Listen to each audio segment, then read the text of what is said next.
Does your hygiene schedule look like Swiss cheese? Well, we're going to talk about that and what you can do about it with easy 3 steps to evaluate. Come right back.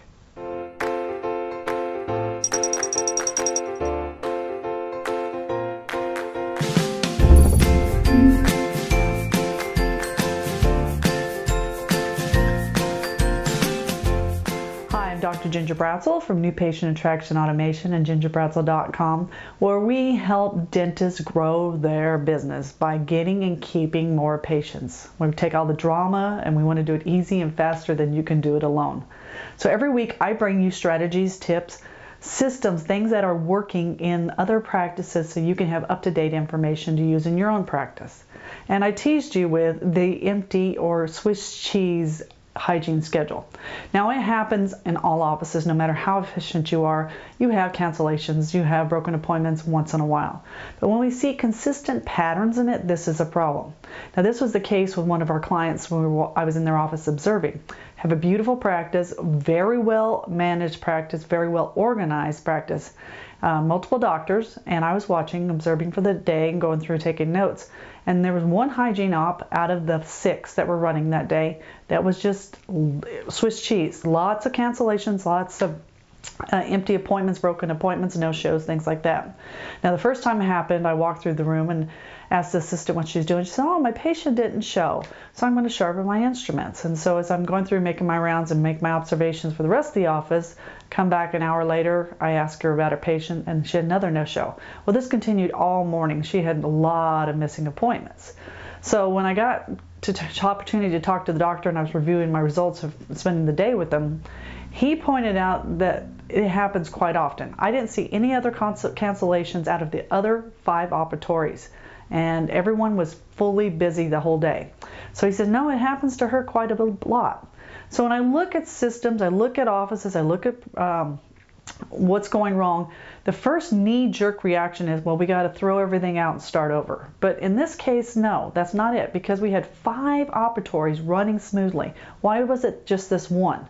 The only specific was her to that room because everyone else was doing the same system. So something was broken in what she was doing in that office.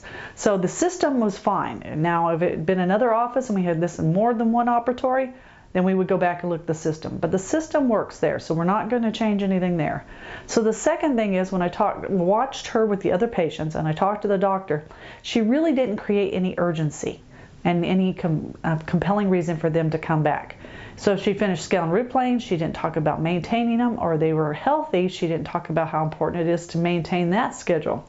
So she was not, as much as she's being nice and wonderful and she was very talented, she wasn't creating that urgency and making it important to her and in her tone to make it important to them to come back. So that was another broken thing that we saw that day. And also, so as I was going through and she was doing nothing that day, the first half hour she sharpened instruments, the rest of the time she kind of wandered around. Her room was totally stocked. Everyone else was busy. She didn't have any overflow patients to take, and so she was just kind of sitting around and just la-di-da. So if you don't want your hygienist working, getting paid, and just sitting there on her cell phone, you really want her seeing patients, you have to think of that whole time that she or he is there as productive time. So even if she doesn't have patients, I don't want them stocking. I don't want them sharpening their instruments. I want them what generates income. And if not seeing patients is the #1 thing, the second thing is she needs to be on the phone. She needs to be on the short call list herself, not delegating it to the front desk who's already busy and taking care of everybody else in the office. She's not going to put it to the hygiene coordinator. She's going to do it, or he's going to do it, because they have the most compelling reason. They have the relationship with the patient. They can get them moving forward. So they're the ones that are most effective calling. They will have a better likelihood of emphasizing them, of getting them to make an appointment and keeping that appointment. So if your hygiene schedule is empty, 1, we need to look at the system. 2, is urgency being created for them to keep coming back and alleviate the no-shows. And 3, when we do have downtime, we need to get the hygienist involved. Those are the 3 steps to get your Swiss cheese hygiene minimized so you can be more productive in your office. This is Ginger Bratzel. Until next time, take care.